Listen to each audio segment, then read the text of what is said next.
दूसरा अध्याय और 70th वर्ष, 70वां श्लोक भगवद गीता। आपूर्यमानम् अचल प्रतिष्ठम् समुद्रमापः प्रविशन्ति यद्वत् तद्वत् कामयं प्रविशन्ति सर्वे स शान्तिमाप्नोति न कामकामी। ओके, भगवान यहाँ पे कह रहे हैं जो पुरुष समुद्र में निरंतर प्रवेश करती रहने वाली नदियों के समान इच्छाओं के निरंतर प्रवाह से विचलित नहीं होता, वो सदैव स्थिर रहता है, वही शांति प्राप्त कर सकता है। वह नहीं जो ऐसी इच्छाओं को पूरा करने में लगा रहता है। सिंपल है, मैं इसको एक्सप्लेन कर दूंगा, अगर नहीं समझ आ रहा तो बात नहीं है। श्रील प्रभुपाद की। एक्चुअली क्या हो रहा है, इस अध्याय में क्या चल रहा है, भगवान उन भक्तों की चर्चा कर रहे हैं जो भक्ति में बहुत आगे बढ़ चुके हैं। भक्ति भी कई स्तर पे होती है, ज़रूरी नहीं है कि यहाँ पे इतने सारे यहाँ पे आए इसलिए क्योंकि भक्ति करना चाहते हैं, वरना क्यों आएंगे। मगर अलग अलग लोग अलग अलग स्तर पे होते हैं। कुछ लोग नए भक्त होते हैं, कुछ लोग थोड़े आगे बढ़े होते हैं, कुछ लोग सिद्ध होते हैं भक्ति में, जिनको प्रेम प्राप्त हो चुका है, भगवान के दर्शन हो चुके हैं। भगवान इस अध्याय में उनकी बात कर रहे हैं जो कि भक्ति में काफ़ी आगे बढ़ चुके हैं। और कृष्ण भगवान ने इससे पहले श्लोक में बोला जो भक्ति में आगे बढ़ जाते हैं वो अपनी इंद्रियों को वश में कर लेते हैं, भक्ति के बल से अपने मन को वश में कर लेते हैं। सबसे बड़ा काम तो इस संसार में अपने मन को वश में करना है। आप पूरी दुनिया अपने मुट्ठी में कर सकते हो, मगर मन को अपने वश में करने में फेल हो जाओगे। इसलिए कृष्णा खुद कह रहे हैं कि जो लोग अपने मन को वश में नहीं कर पाते, वो चाहे पूरी दुनिया को भी अपने वश में कर ले, वो कायर है। असली साहसी व्यक्ति वो है जो अपने मन और इंद्रियों को अपने कंट्रोल में लिया है, और वो सबसे मुश्किल काम है। लोग कहते हैं कि भाई, लोग हमसे कहते हैं कई लोग कि भाई आप लोग साधु लोग क्या कर रहे हो समाज के लिए, खाली बैठे हो, कुछ तो कर लो। वेल, जो हम कर रहे हैं वो पूरी दुनिया नहीं कर सकती, वो करना बहुत मुश्किल है। सो हम लोगों को कहते हैं ठीक है, आप लोग छोड़ के हमारे पास आ जाओ और 2 दिन रह के दिखा दो, मान जाएंगे। नहीं हो सकता, बहुत ये आसान लाइफ नहीं है, क्योंकि ऐसा लग रहा है खाली बैठे, बट खाली नहीं बैठे। देख, समय और सतर्कता और विश्वास और साहस लगता है भगवान को प्राप्त करने में और अपने मन को सही रास्ते में चलाने में, क्योंकि मन का तो स्वभाव ही है गलत में जाने में, उसको रोकने में शक्ति लगती है। भगवान अब एक उदाहरण दे रहे। अब क्वेश्चन वहाँ पर यह है कि ठीक है, एक साधु है, एक भक्त है, उसका मन अपने वश में है, उसकी इंद्रियां अपने वश में है, मगर प्रश्न यहाँ पे बहुत बड़ा उठता है कि एक साधु हो, एक चाहे भक्त हो, चाहे महात्मा हो, उसको खाना तो खाना ही पड़ेगा, सोना भी पड़ेगा, शरीर है, और लोगों से बात भी करनी पड़ेगी। आप लोग आए हो, सब लोग हैं, संसार में जाना पड़ता है, प्रचार भी करना पड़ता है, मिलना पड़ता है, सब कुछ करना पड़ता है। तो प्रश्न ये उठता है कि जब साधु ये सब करता है, जब संसार से संपर्क में आता है, तब उसका मन वश में रहता है, नहीं रहता है। हाँ भाई, आश्रम में आप रहो, खाली रहो, मतलब खाली मतलब आश्रम में रहो, संसार के लोगों से ना मिलो ज़्यादा, तो ठीक है, फिर भी एक लेवल पे चलो मान सकते हैं आपका मन का वश में है। मगर आप बाहर जाओ, प्रचार करने, 1000 लोग मिल रहे हैं, 1000 लोगों से बात कर रहे हो, तो फिर मन वश में रहेगा नहीं रहेगा, वो प्रश्न है। क्लियर हो गया? एक साधु मुझे मिले थे हरिद्वार में, मतलब मैं आज से 20 साल पहले की बात कर रहा हूँ। तो वो मुझसे कह रहे थे कि देखो, मेरी इंद्रियां पूरे वश में है। मैंने कहा बहुत अच्छा है। तो कह रहे थे कि अगर तुम कन्याकुमारी से कश्मीर तक तुम हीरे जवाहरात और पैसे ही पैसे बिछा दो, मेरा मन 1 इंच भी इधर उधर नहीं जाएगा। अगर मैं कन्याकुमारी से कश्मीर तक जाऊं पैदल और आसपास पैसे ही पैसे बिछा दो तो कुछ भी नहीं होगा मुझे। मैं उन्होंने कहा कि अगर वहाँ पे स्त्रियां रख दो तो मैं कुछ नहीं कह सकता तो पता नहीं क्या होगा, पता नहीं।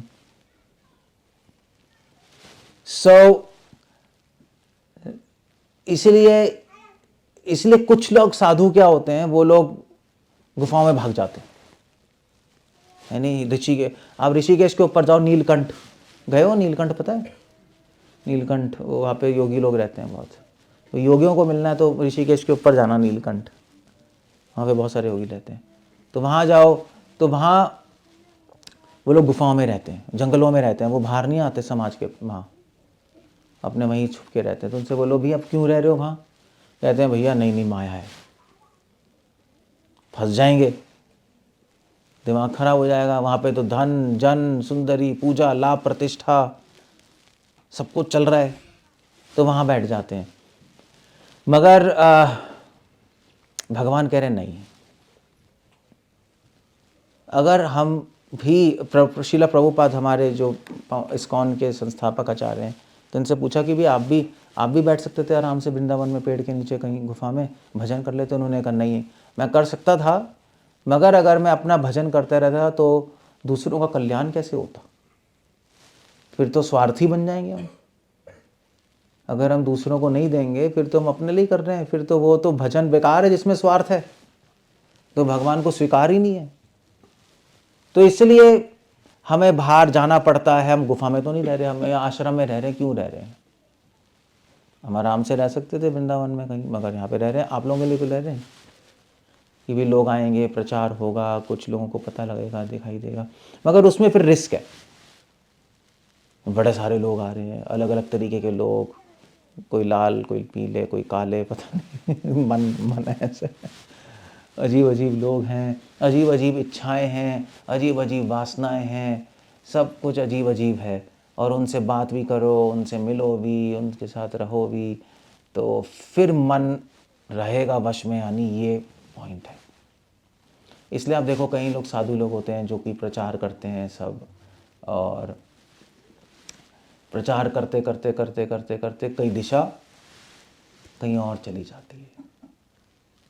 क्योंकि जब प्रचार करते हैं तो लोग आते हैं, है नहीं, लोग आते हैं, उनके साथ पूजा लाभ प्रतिष्ठा भी आती है। भैया आप साधु हो, आपके पैर तो छुएंगे सब, क्यों नहीं छुएंगे?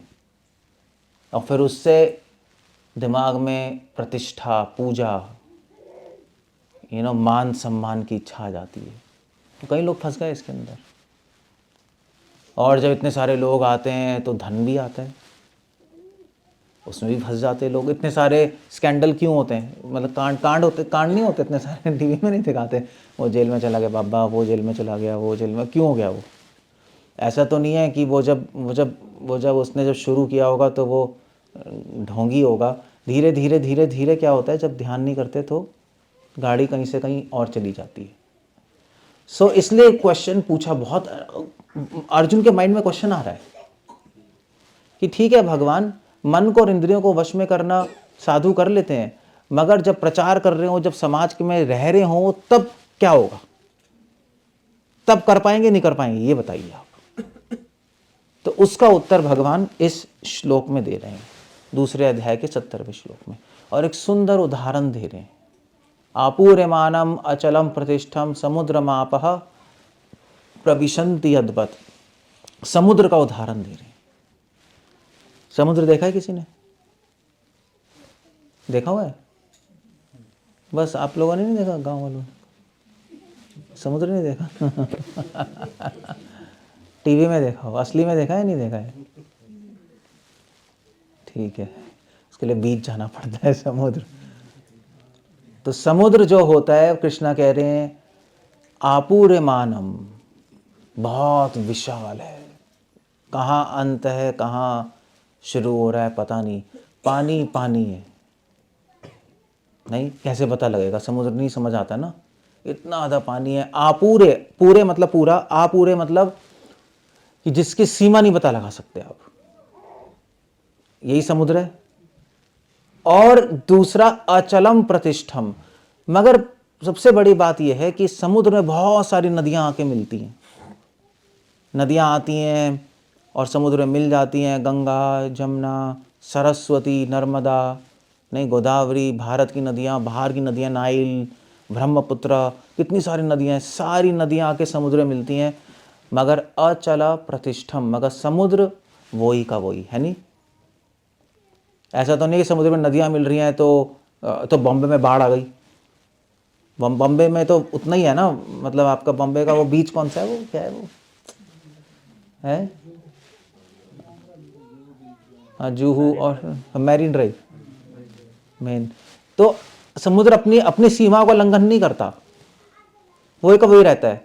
फिर गर्मियों में नदियां सूख जाती हैं, फिर भी समुद्र कम नहीं होता।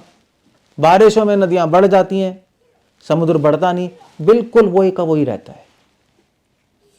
उसी प्रकार कृष्णा कह रहे हैं, उसी प्रकार साधु का मन है। तद्वत कामा प्रविशन्ति यद्वत, बहुत काम का श्लोक है, अगर आप ध्यान से सुनो, अगर थोड़ा ध्यान देना पड़ता है इन चीजों में। कृष्ण कह रहे हैं उसी प्रकार एक साधु के मन में भी कई इच्छाएं आती हैं। ऐसा नहीं है कि इच्छाएं आना बंद हो जाएंगी, इच्छाएं तो आएंगी, इच्छाओं को कोई भी बंद नहीं कर सकता। जब साधु और जो लोग हैं, जब वो समाज में जाते हैं, प्रचार करते हैं, तो इच्छाएं तो आती हैं कहीं ना कहीं, बहुत सारी चीजें। मगर क्या होता है, मगर जैसे समुद्र में कई नदियां मिलती हैं, समुद्र ना बढ़ता है ना घटता है, उसी प्रकार साधु के मन में भी कई इच्छाएं आती हैं, मगर उन इच्छाओं से ना वो दुखी होता है ना सुखी होता है। उसका मन वही का वही भगवान की सेवा में लगा रहता है, उसका मन डिस्टर्ब नहीं होता, परेशान नहीं होता, वो भगवान की सेवा करता रहता है। ठीक है, अगर साधु है, साधु के मन में इच्छा आ रही है, ठीक है भाई, अब सपोज अब भूख लग रही है, इच्छा ही है एक, तो अगर उसको खाना मिलेगा तो भी ठीक है, नहीं मिलेगा तो भी ठीक है, वो सेवा करता रहेगा भगवान की, वो उससे परेशान नहीं होगा, उसका मन सेवा में लगा रहेगा। जैसे समुद्र वही का वही रहता है, हजार नदियाँ आती हैं फिर भी परेशान नहीं होता, उसी प्रकार साधु। श्रील प्रभुपाद बहुत सुंदर लाइन लिख रहे हैं इसके अंदर, वैसे हिंदी में पता नहीं मैं कहाँ क्या पढ़ पाऊँगा। इच्छाओं के होते हुए भी वह कभी भी इंद्रिय तृप्ति के लिए उन्मुख नहीं होता। कृष्ण भावे भावना भक्ति का यही प्रमाण है। ऐसा नहीं है कि साधु के मन में इच्छाएं खत्म हो जाती, इच्छाएं होती हैं, मगर इच्छाओं से कुछ लेना देना नहीं होता उसको, ये बात है। इच्छाएं तो है, बट मगर एक संसारी आदमी का ऐसा नहीं है, उसके मन में इच्छा आती है, वो पूरी करता है उसको, या पूरी करने के लिए मजबूर हो जाता है। उसके मन में कोई इच्छा आएगी, उसको पूरी करनी पड़ेगी, वरना वो पागल हो जाएगा, डिप्रेशन में चला जाएगा। मगर साधु का ऐसा नहीं है। कृष्ण उदाहरण दे रहे हैं, कृष्ण कह रहे हैं हाँ साधु प्रचार करता है, लोगों से मिलता है, हजार चीज़ें कर रहा है, मगर उसका मन समुद्र की तरह है। वैसे समुद्र में आप लोग ने बीच साइड में से खड़े होकर देखा होगा, बीच से समुद्र में अंदर डाइव मारी, अंदर गए हो कभी? अंदर नहीं गए होगे आपने देखा होगा, मगर एक को डाइवर्स होते हैं, वो ऑक्सीजन पहन के फिर अंदर चले जाते हैं। तो समुद्र के अंदर जाओगे तो पूरी शांति, समुद्र के अंदर रोशनी भी नहीं आती, पता है, सब अंधेरा होता है, और ऊपर बहुत सारी लहरें होती हैं, तूफान होता है, आवाज़ भी आती है, समुद्र के पास रहोगे ना आवाज़ आती रहती है, बहुत चलता रहता है। अंदर जाओगे पिन ड्रॉप साइलेंस। तो भगवान ये उदाहरण दे रहे, साधुओं के मन में, श्रील प्रभुपाद कह रहे हैं इंटरव्यू में कि सेंट्स आर लाइक दैट, बाहर से बहुत सारी चीज़ें चल रही हैं, साधु ये भी कर रहे हैं, ये भी कर रहे हैं, ये भी कर रहे हैं, वो भी कर रहे हैं, बात भी कर रहे हैं, मैनेजमेंट भी कर रहे हैं, नहीं दूसरों की प्रॉब्लम भी सॉल्व कर रहे हैं, बहुत सारी चीज़ें, प्रचार भी कर रहे हैं, कभी इधर जा रहे हैं, कभी उधर जा रहे हैं, मगर उनका अंदर से मन क्या है? शांत है। ये साधुओं का मन है, क्योंकि अंदर से भगवान के भजन में लगा हुआ है। और जो साधु, जो भक्त नहीं है, जो गीता नहीं पढ़ते, सूर्य नहीं, उनका मन कैसा है? उनके मन का उदाहरण दिया जाता है एक ज्वालामुखी की तरह। ज्वालामुखी बिल्कुल उल्टा होता है, पता है? देखा कभी ज्वालामुखी? देखा किसी ने? हाँ या ना? टीवी में देखा, टीवी में नहीं देखा। हाँ। ज्वालामुखी जो होता है ना, बाहर से शांत लगता है, ऐसे ही पड़ा रहता है। माउंटेन पे होता है ना, अंदर क्रेटर में, मगर अंदर ही अंदर बहुत कुछ चल रहा होता है और एक दिन फटता है। तो जो जो साधारण लोग होते हैं वैसे होते हैं, बाहर से शांत लगते हैं, अंदर ही अंदर बहुत कुछ चल रहा है। इच्छाएं, द्वेष, काम, क्रोध, लोभ अंदर उबल रहे होते हैं। वो बाहर से सब ठीक है, बाहर से पूछो कैसे हो? हाँ ठीक हूँ। क्या ठीक है भाई? मुझसे कई लोग मिलते हैं जब मैं एयरपोर्ट पे, जैसे हम ट्रैवल करते रहते हैं ना, जैसे ट्रेन में भी, प्लेन में भी, इधर उधर मिलते हैं, तो लोग हम बात करने आते हैं। हम संत हैं तो हमारी ड्रेस देख के बात करने आते हैं, कुछ पूछने के लिए, भाई देखिए अब ऐसा है, प्रॉब्लम ये है, वो है। पहले तो आराम से बात करते हैं, कैसे हैं आप, क्या है क्या नहीं है। फिर हम भी कहते हैं आप कैसे, कहते हैं अच्छे हैं, हाँ ठीक है, आपका नाम क्या, आपका नाम क्या है। फिर 5 मिनट बाद कहते हैं वो यार घर में बहुत प्रॉब्लम है। तो पहले क्यों कहा था ठीक है सब? अब बताइए ज़रा, हमारा हाथ देख कर कुछ कर सकते हैं, नहीं कर सकते हैं, सब परेशान है। ये डिवोटी है। इसलिए कृष्ण कह रहे स शांतिम आपनोति न काम कामी। 2 तरह के लोग हैं, एक होता है काम कामी और एक होता है कामी, एक होता है रामी। रामी मतलब जो राम का नाम लेता है, कामी मतलब जो काम वासना के पीछे भागता है। 2 तरह के लोग हैं इस संसार में, बस 2 ही हैं बस। बाकी तो चलो, कोई मोटा, कोई पतला है, कोई छोटा है, कोई बड़ा है, कोई पुरुष है, कोई स्त्री है, उससे भगवान को कुछ फर्क नहीं पड़ता। भगवान कह रहे मेरी नज़र में तो 2 ही लोग हैं। एक है काम कामी, जो अपनी इच्छाओं को पूरी करने के लिए भाग रहा है, उसकी पूरा जीवन है अपनी इच्छाओं को पूरी करना, और उसकी इच्छाओं की पूर्ति के बीच में कोई आएगा उसको मार देगा, वो उसको हटा देगा, कुछ भी करेगा, वो अपनी इच्छाएं पूरी करेगा। उसकी इच्छाएं पूरी नहीं होगी तो गुस्सा करेगा, यही है ना, क्रोध करेगा, क्यों नहीं होगा। ये काम कामी। जो भक्त है, जो राम और कृष्ण का भक्त है, वो अपनी इच्छाओं के पीछे नहीं भाग रहा, वो किसके पीछे भाग रहा है? भगवान की भक्ति के, प्रेम के पीछे। तो फर्क यही है, कृष्ण भक्त निष्काम अतएव शांत। भगवान का भक्त शांत है अंदर से, और भगवान का जो भक्त नहीं है वो अशांत है। और यही प्रमाण है, अगर आप भक्ति कर रहे हो और आप कहते हो हम भक्ति कर रहे हैं और आप अंदर से अशांत हो, इसका मतलब आपके हृदय में काम नहीं, आपके हृदय में राम नहीं, आपके हृदय में क्या है? काम है, इच्छाएं हैं फालतू की। जहाँ भगवान की शरण में कोई भक्त होता है वहाँ पे अशांति हो ही नहीं सकती संसार के लिए, वहाँ पे तो शांति है। उसको पता है भगवान मेरे साथ है, तो डरना क्या है? और भगवान तो परम शुद्धता के कारण है। भगवान के साथ कांटेक्ट हो जाए तो आपका भी हृदय शुद्ध हो जाएगा। प्रभुपाद लिख रहे हैं भक्त के हृदय में क्यों नहीं होता काम, क्रोध, लोभ, मोह, सब क्यों नहीं है? क्योंकि भक्त का हृदय भगवान की शरण में पूर्ण संतुष्ट होता है। असंतुष्टि से तो ये सारी चीज़ें आती हैं, गुस्सा, ये चाहिए, वो चाहिए। भक्त संतुष्ट है। आप भक्त से पूछो कुछ चाहिए? नहीं, हमें नहीं चाहिए। आपको कुछ चाहिए? आपको फ्रूट्स चाहिए, आपको ये चाहिए, आपको, हमें नहीं चाहिए। क्यों भाई, क्यों नहीं चाहिए? हम भगवान का नाम लेते हैं, भगवान के नाम में हमें पूर्ण संतुष्टि है, शांति है, कुछ नहीं चाहिए उनको। और आप एक जो भक्त नहीं है, जो गीता नहीं पढ़ता, या जो भक्त का वेश धारण करता है मगर अंदर से कुछ और चल रहा है, वो कुछ ना कुछ चीज़ें लेता रहेगा अपने जीवन में, मांगता रहेगा। इसलिए आप देखो कितने सारे जो भक्त साधु होते हैं, जो ढोंगी लोग होते हैं, जो ढोंगी भी बड़ा वर्ड हो गया, बट जो बाहर से अपने को दिखाते हैं हम भक्त हैं मगर अंदर से नहीं होते, वो दूसरों से चीज़ें मांगते रहते हैं, हमें चाहिए, हमें वो चाहिए। होता है ऐसा, फ़ोन कर करके, हाँ भी हमें ये दे दीजिए, हमें वो दे दीजिए, हमें वो दे दीजिए, हमें वो दे दीजिए। ये डिवोटी नहीं है। डिवोटी तो देता है। साधु का काम है देना, लेना थोड़े ना। साधु तो देता है, उसको जो मिल जाए उसमें संतुष्ट रहता है। साधु का जीवन तो ये है। और ऐसा नहीं है साधु इसी ड्रेस में है, आप सब भी साधु बन सकते हो। साधु तो यहाँ की बात है, ये कपड़ों की बात थोड़ा ना है, क्योंकि इन कपड़ों में भी ऐसे लोग हैं जो साधु नहीं है। सो जो गीता पढ़ेगा, जो भगवान का भजन करेगा, वो हृदय से साधु बनेगा। और साधु होने का प्रमाण क्या है? शांति, बस। और वैसे भी पता है, मैं बताऊं, मेरे साथ कई लोग मिलते हैं, तो हम उनको ये बताते हैं, अभी शांत रहो, क्यों इच्छाओं के पीछे भाग रहे हो?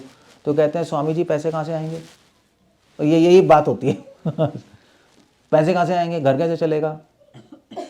आप तो चलो, आपने तो सबको छोड़ दिया, हम तो गृहस्थी में है। यही कहते हैं लोग। नहीं, हम तो गृहस्थी में, हमारा में तो जीवन चलाना है। वेल, मैंने कई लोगों को बोला, देखो ऐसा है कि तुम भगवान की भक्ति करो, और काम तो करना ही पड़ेगा, मगर कम से कम करो, ज़्यादा मत भागो पैसों के पीछे। अपने आप देखना, भगवान की कृपा से, भगवान की मदद से अपने आप तुम्हारा घर चलेगा। देखना, ऐसे ही होता है।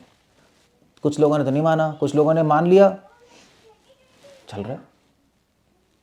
अपने आप चीज़ें होती हैं, क्योंकि भक्त कृष्णा खुद कह रहे हैं कि जो मेरा भक्त है, मैं उसके घर के कुत्ते का भी ध्यान रखता हूँ। बाकी अपने आप अपना ध्यान रखना है तो तुम्हारी मर्जी है, तुम करते रहो, भागते रहो।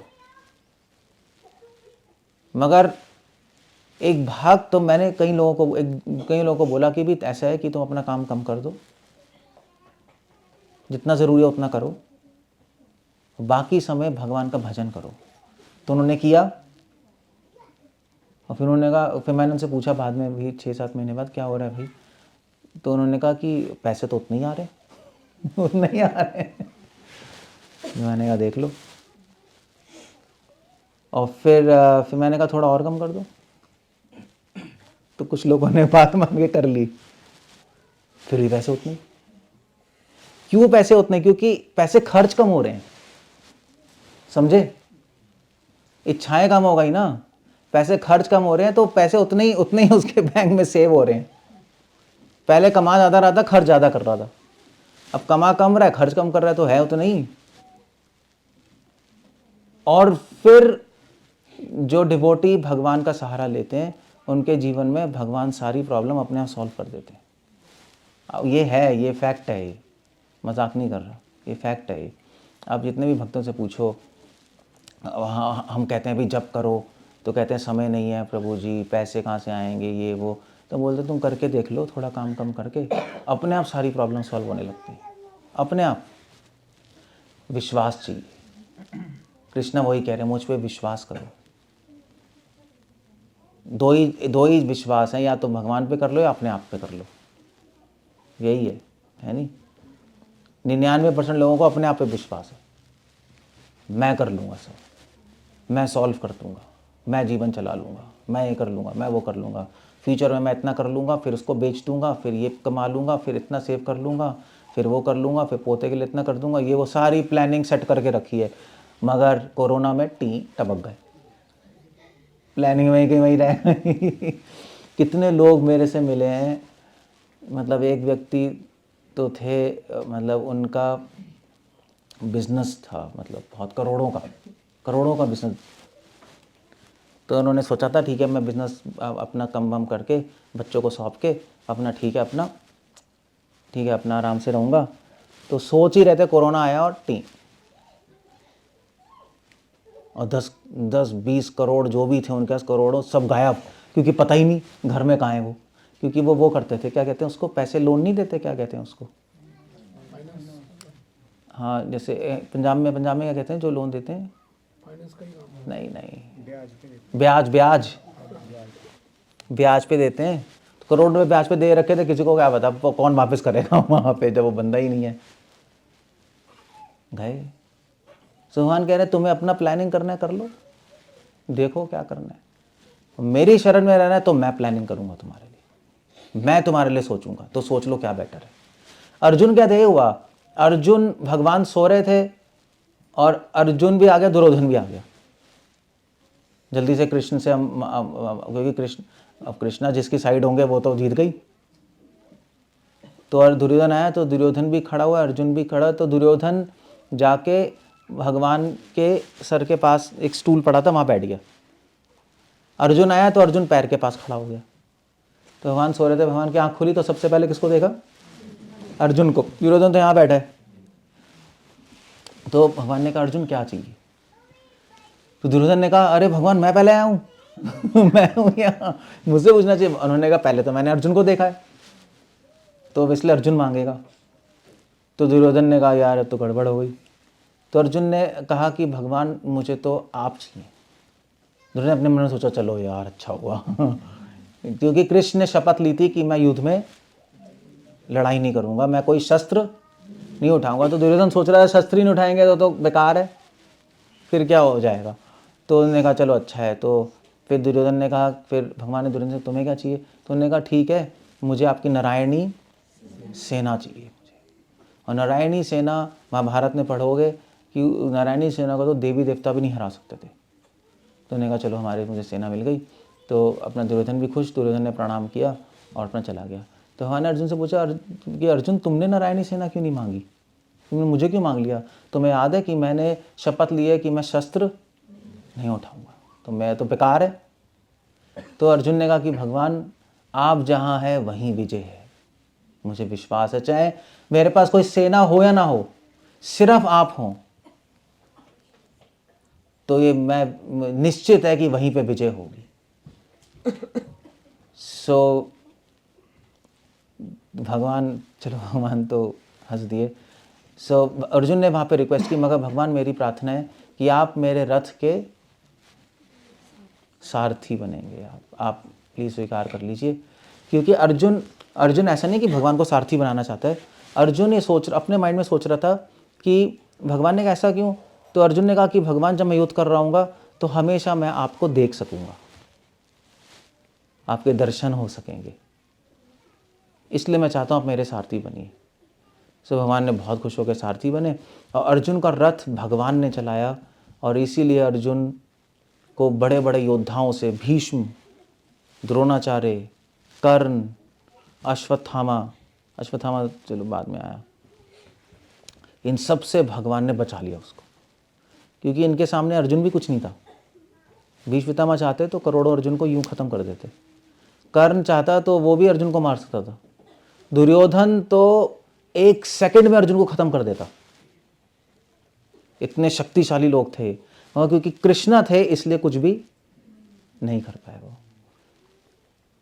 भगवान ही कह रहे हैं भी तुम अपने जीवन का रथ या तो खुद चला लो या मुझे सारथी बना लो, तुम्हारी चॉइस है। खुद चलाओगे तो इस जीवन के युद्ध में, महाभारत में मारे जाओगे, कुछ नहीं होना और परेशान रहोगे पूरे जीवन। मुझे सारथी बनाओगे तो विजय होगी और शांति से जीवन जियोगे। बस ये बात है, बस इसमें श्रद्धा चाहिए थोड़ी सी, और कुछ नहीं है। लॉजिक नहीं चलता यहाँ पर, फेथ चाहिए, श्रद्धा चाहिए होती है। श्रद्धावान जन है, श्रद्धावान जन श्रद्धावान लभते ज्ञानम तत्परा संयत इंद्रिया। भगवान बहुत बार श्रद्धा इस्तेमाल कर रहे हैं। 17वां अध्याय तो पूरा श्रद्धा भाई है। अर्जुन ने क्वेश्चन पूछ लिया, हाँ भाई भगवान आप श्रद्धा की बात कर रहे हैं, श्रद्धा है क्या? तो पूरा 17वां अध्याय श्रद्धा पे, फेथ पे, श्रद्धा होती क्या है। Very beautiful chapter. ये भी आपको समझना पड़ेगा श्रद्धा होती क्या है, क्योंकि ऐसा लग सकता है कि मुझे श्रद्धा है, मगर उस श्रद्धा में थोड़ा मिलावट भी हो सकता है। नहीं, ऐसे डालडा घी नहीं होता था, डालडा में मिलावट होती है और शुद्ध घी, तो डालडा घी तो कहाँ चला गया। तो हो सकता है आपकी श्रद्धा में कुछ मिलावट हो, इसलिए लोग कहते हैं हम भक्ति कर रहे हैं, हमें श्रद्धा है, बट भगवान की कोई मदद नहीं आ रही, क्या है भगवान कुछ नहीं कर रहे। वेल भगवान तो सब कुछ रेडी, तुम्हारी श्रद्धा ठीक है नहीं ये बताओ पहले। इसलिए कृष्णा बोल रहे हैं कि वेल तुम मेरे पास आओ, मैं तुम्हें दूंगा शांति। भगवान के पास आओ तो भगवान आपको पैसे वैसे दें या नहीं दें वो बात अलग है, वो आपको पैसे नहीं देंगे और ना ही आपको आपकी इच्छाएं पूरी करने में इच्छाएं पूरी कर देंगे। भगवान नहीं करते। वो तो मूर्ख लोग करते हैं। वो तो यहाँ भगवान तो आपको वो चीज़ देंगे जो कोई नहीं दे सकता। वो क्या है? क्या है वो? क्या हो गया? पागल हो गया? हाँ, भगवान क्या चीज़ दे सकते हैं? शांति, जो कोई नहीं दे सकता। बता दो कौन देगा? कौन देगा? आपके घर वाले? वो तो बल्कि परेशान ही कर देंगे सर पे बैठ के। और संसार के लोग, वो तो टांग खींचेंगे। कौन देगा? भगवान शांति, संतुष्टि, मन की प्रसन्नता, वो भगवान ही दे सकते हैं।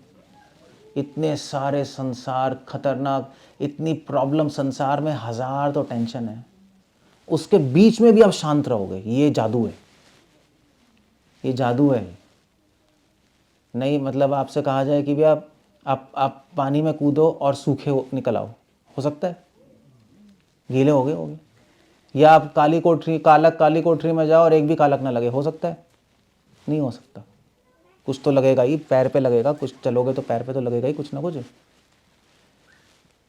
तो ऐसे ही मगर इस संसार में हजार समस्याएं हैं, हजार परेशानी है, और उसके बीच में रहते हुए आप शांत हो। ये जादू है अपने में। तो आपकी शक्ल पे नहीं लिखा होगा कि ये साधु है, ये भक्त, ऐसा कुछ नहीं होता। वो अंदर आप जानते हो और भगवान जानते हैं। और दूसरा साधु भी समझ जाएगा। एक चोर ही चोर को समझता है नहीं, एक साधु ही साधु को समझ जाएगा। हाँ भाई ये साधु व्यक्ति है, क्योंकि वो खुद है ना। वो समझ जाएगा पैंट शर्ट में मगर है साधु हृदय से।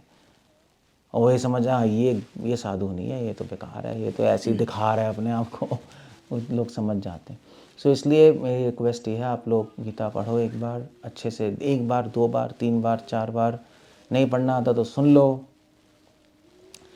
और बेस्ट है कि भगवान का नाम हम हमेशा ले। हरे कृष्णा कृष्णा हरे राम हरे हरे, ये हमेशा नाम लेते रहो, साधु संग करते रहो। तभी हम यहाँ पे प्रोग्राम करते हैं। यहाँ पे आते रहो। यहाँ पे नहीं आओगे तो आपकी बैटरी डिस्चार्ज हो जाएगी। मैंने पहले बताया था, ऐसे मैंने आपको पिछली बार भी बताया था कि आत्मा को चार्ज करना पड़ता है। और आत्मा की बैटरी में कितने टाइम चार्ज रहता है? कितने टाइम चार्ज रहता है? जैसे हमारे आईफोन की बैटरी 2 दिन में डिस्चार्ज हो जाती है ना, या 1 दिन में फिर चार्ज करना पड़ेगा। आत्मा कितने दिन में डिस्चार्ज होगी? 6 दिन में। फिर 7वें दिन आना पड़ेगा यहाँ पे चार्ज, फिर डिस्चार्ज हो जाएगी 6 दिन में। अब नहीं आओगे तो चार्ज खत्म। फिर इधर उधर मन भागता रहेगा पागलों की तरह इधर उधर। इसलिए यहाँ पे आते रहोगे तो अपनी आपकी आत्मा की बैटरी चलती रहेगी। धीरे धीरे बूंद बूंद से सागर बनता है। नहीं हो सकता है पहले समझना है कुछ, धीरे धीरे आते रहोगे, सुनते रहोगे, कुछ जाएगा, धीरे धीरे समझ आएगा, और भगवान धीरे धीरे आपके जीवन में प्रवेश कर जाएंगे। फिर आपके जीवन में आप अपने लिए जीवन नहीं जियोगे, कर सब वही रहोगे काम, मगर भगवान के लिए जी रहे होगे। यही बस कला है भक्ति की, यही कला है। किसी को पता नहीं लगेगा, आपकी शक्ल में नहीं लिखा हो, किसी को पता नहीं लगेगा। आपको पता है, भगवान को पता है। और उसका प्रमाण है कि आप अंदर से शांत, वो तो आपको पता ही है और सभी को पता है। कोई सर्टिफिकेट थोड़ा ना चाहिए इसके लिए। अंदर से शांत है, परेशान है, झूठ थोड़ा ना बोल सकते हो अपने आप से। दूसरों से ज़रूर बोल सकते हो, अपने आप से क्या बोलोगे। So that's how we do things. Hare Krishna. Srila Prabhupada की जय। कुछ पूछना, कुछ कहना है किसी को? वरना वी लैंड अप देयर। तो एक बात लोग जैसे कि एक साधारण व्यक्ति के मन में तो ऐसे विचार आते हैं जैसे कि बहुत सारे विचार आते हैं। साधारण व्यक्ति के मन में बहुत सारे विचार आते हैं। और हम लोग जो भक्ति में आते हैं तो लोग बोलते हैं कि विचार फिर भी आएंगे। जो साधारण भक्ति में आते हैं फिर भी विचार आते हैं। वो जैसे कि एक नॉर्मल व्यक्ति जो बाहर रहता है उसी की तरह हमारे मन में भी आते रहेंगे। लेकिन हमको क्या करना है कि बस हमको जैसे कि एक डिवोटी तो आते रहेंगे, लेकिन उस भक्ति में बिजी है तो उसको इग्नोर करता है, क्या उससे हम उससे प्रभावित नहीं होते। तो मेरा सवाल ये है कि ये विचार डिवोटी के मन में फिर भी क्यों ऐसे आ रहे हैं? भक्त के मन में भी विचार आते हैं, जो भक्त नहीं है उसके मन में भी विचार आते हैं। वो जो बैड थॉट, मगर फ़र्क ये है कि भक्त है उन विचारों से प्रभावित होकर उनके पीछे भागते रहते हैं। गंदे विचार आते हैं भक्त के मन में तो हटाता है, सॉरी जो भक्त नहीं है उनके मन में कुछ विचार आते हैं परेशान करने वाले तो हटाने की कोशिश करते हैं, नहीं परेशान हो रहे हैं यार, मतलब चलो भाई से झगड़ा हो गया, दिमाग खराब हो गया, विचार आते जा रहे हैं, पता नहीं उसने ऐसा क्यों कर दिया, ऐसा क्यों कर दिया, पागल हो गया, तो हटाने की कोशिश करेगा, वो करेगा ना, वरना पागल हो जाएगा, परेशान तो क्या करेगा, या तो शाम को जाके सुट्टा पिएगा या कुछ शराब पिएगा भुलाने के लिए, कुछ तो करेगा, या घूमता रहेगा इधर उधर। और एक जो भक्त है और उसकी भी शादी हुई, मान लीजिए हम तो चलो सन्यासी हैं, ऐसे भक्त भी तो यहाँ पे जिनकी शादी हो गई, मान लीजिए उसकी पत्नी से लड़ाई हो गई, पत्नी से तो हो सकती लड़ाई, ऐसे तो नहीं लड़ाई नहीं होगी कि पत्नी है, आफ्टर ऑल पति पत्नी में लड़ाई होती है, तो उसके मन में भी विचार आएंगे कि यार उसने ऐसा क्यों कर दिया, ऐसा क्यों कर दिया, ऐसा क्यों कर दिया, मेरी वाइफ ने ये क्यों किया। मगर फर्क ये है कि एक भक्त शराब नहीं पिएगा, उसको पता है वो शराब उससे प्रभावित, ठीक है विचार आ रहे हैं, मगर वो अपनी सीमाएं, धर्म का लंघन, क्योंकि उसको पता है भगवान नहीं चाहते, शराब नहीं पिएगा, सुट्टा नहीं करेगा, वो नहीं करेगा, क्रोध नहीं करेगा, उसको पता है क्रोध गलत चीज़ है, तो अपनी सीमा, जैसे समुद्र अपनी सीमाओं का लंघन नहीं करता, एक बात ये है अपनी धर्म की सीमाओं का कभी भी लंघन नहीं करेगा। दूसरी बात यह है कि उसके माइंड में विचार आएंगे कि ऐसा क्यों कर दिया उसने, वाइफ ने ये क्यों कर दिया, बेकार की बात कर रही है, वो, मगर क्या होगा, एक भोगी जो नॉन डिवोटी है वो सोच सोच के परेशान होगा। एक भक्त के जब मन में विचार आएंगे तो उसके मन में क्या होगा, उसके मन में दया आएगी उसके लिए, ये क्या छोटी छोटी बातें कर रही है नहीं, ठीक है, भगवान उसको सही रास्ता दिखाएं, उसके लिए प्रार्थनाएं आएंगी, गुस्सा नहीं आएगा, फर्क बस ये है। तो विचार तो दोनों के मन में आ रहे हैं, मगर विचारों का जो प्रतिक्रिया है वो बिल्कुल अलग है। एक भक्त को कोई मन शांत है, ठीक है, गुस्सा करते हैं, परेशान है, वो उसने ऐसे कर दिया, ऐसे कर दिया, ठीक है, दुनिया तो ऐसी है, क्या है, चीज़ें होती हैं, तो भगवान उस पर कृपा करके उनको भी भक्ति प्रदान कीजिए और मन उसका सही रास्ते पे लाइए, बस दैट्स ऑल, ख़त्म हो गया, काम ख़त्म। तो विचार रुक नहीं सकते, विचार तो आएंगे, प्रतिक्रिया अलग होगी और प्रभावित नहीं होगा वो इन चीज़ें। क्यों प्रभावित नहीं होगा, क्योंकि पता है क्या है, मैं बताऊं प्रभावित क्यों नहीं होगा, क्योंकि जब आदमी खुश होता है ना तो चीज़ों से प्रभावित नहीं होता है, नहीं, जैसे भी आपकी पत्नी से लड़ाई हो गई, ठीक है, 1 महीने पहले लड़ाई हुई और बड़े परेशान आप, यार क्या हो गया, दिमाग खराब हो गया, जब भी घर जाओ मुँह फुला के बैठी रहती है, पागल हो गए यार, नहीं है, ऐसे ही होता है। तो अब दिमाग खराब हो गया उसका, अब क्या हुआ, 1 महीने बाद उसकी लॉटरी खुल गई, कितने की लॉटरी खोले बताओ कितने की, 10 करोड़, चलो 10 करोड़ की लॉटरी खुल गई। फिर वो घर गया, फिर लड़ाई हुई, तो गुस्सा आएगा उसको, आएगा नहीं आएगा, नहीं आएगा, क्योंकि वो खुश है बहुत, 10 करोड़ की लॉटरी खुल गई, वो गुस्सा करेगी, गुस्सा को कहे और गुस्सा कर ले, मेरी तो 10 करोड़ की लॉटरी खुल चुकी है क्या फर्क पड़ रहा है, गाली दे और मुझे कुछ नहीं होगा उसको, क्योंकि वो इतना खुश है कि प्रभावित नहीं होगा उससे। जैसे छोटे बच्चे भी ऐसे ही होते हैं, छोटे बच्चे हमेशा खुश रहते हैं, नहीं, हमेशा खुश रहते हैं। मैं तो कभी कभी सोचते हैं खुश कैसे रहते हैं हमेशा, मुझे तो बड़ा अजीब सा लगता है, हमेशा खेलते रहेंगे, हंसते रहेंगे, कभी कभी रोते भी हैं बट एकदम से खुश हो जाते हैं, रोएंगे फिर वो खिलौना तो भूल जाएंगे सब, या जो मान लीजिए पापा ने उसको थप्पड़ मारा, मम्मी ने मारा, रोएंगे, फिर 1 सेकंड बाद खुश हो गए, मम्मी से जाके चिपकेगा, भूल जाएगा, सब कुछ भूल जाते हैं, वो खुशी रहते हैं वो। तो इसलिए वो इतने खुश रहते हैं कि वो ज़्यादा प्रभावित चीज़ों से नहीं होते, ना चीज़ों को अपने मन में रखते हैं, नहीं, भूल जाते हैं, खुशी खुशी भरी पड़ी है उनके मन में, वो तो बड़े बड़े होकर खुशी ख़त्म हो जाती है हमारी गंदे गंदे काम कर करके। इसलिए एक भक्त इतना खुश होता है। अब 10 करोड़ की लॉटरी से जो खुशी है, जो भगवान के नाम से खुशी है, उसको कोई तुलना कर सकते हो? भगवान के नाम से तो आपूर्य मानम, इसका एक और मतलब है यहाँ पर, समुद्र की तरह आनंद है उसके हृदय में। अचल प्रतिष्ठम, वो आनंद कभी भी उसके हृदय से कोई छीन नहीं सकता। कैसे चोरी कर लोगे? नहीं हो सकता, कोई नहीं छीन सकता। एक बार आ गया, कोई नहीं छीन सकता। सो वो उस इतना खुश है कि प्रभावित नहीं होगा, बस खुशी से नहीं होता, बस ये आनंद से बस। तो या तो that business is not the point, happiness. Clear हो गया? इसलिए ठीक कर लो यार। आपकी 100 करोड़ की लॉटरी खुल गई, आपको एक थप्पड़ मारा, या अभी मार दे, ठीक है, एक और मार दे, पीट दे, मेरा 100 करोड़ है ही हो गई, वो कुछ नहीं होगा आपको, कुछ भी नहीं होगा। पत्नी कहेगी मैं जा रही हूँ, चली जा क्या है मैं बस अपना काम जुगाड़ है जा तू, और कुछ नहीं होगा आपको। सो ऐसे ही है बस, इसलिए कुछ नहीं है। ओके, प्रभुपाद लिख रहे हैं पॉपट में, devotee is fully satisfied by the bliss, by the happiness of Krishna consciousness. इसलिए इसको कुछ नहीं होता। प्रभुपाद आंसर लिख रहे हैं वहाँ पॉपट में, इज कंप्लीटली सेटिस्फाइड, पूर्ण संतुष्ट है। क्लियर है? ओके, ठीक है। इसे कोई क्वेश्चन नहीं पूछना। हरे कृष्णा। श्रील प्रभुपाद की जय।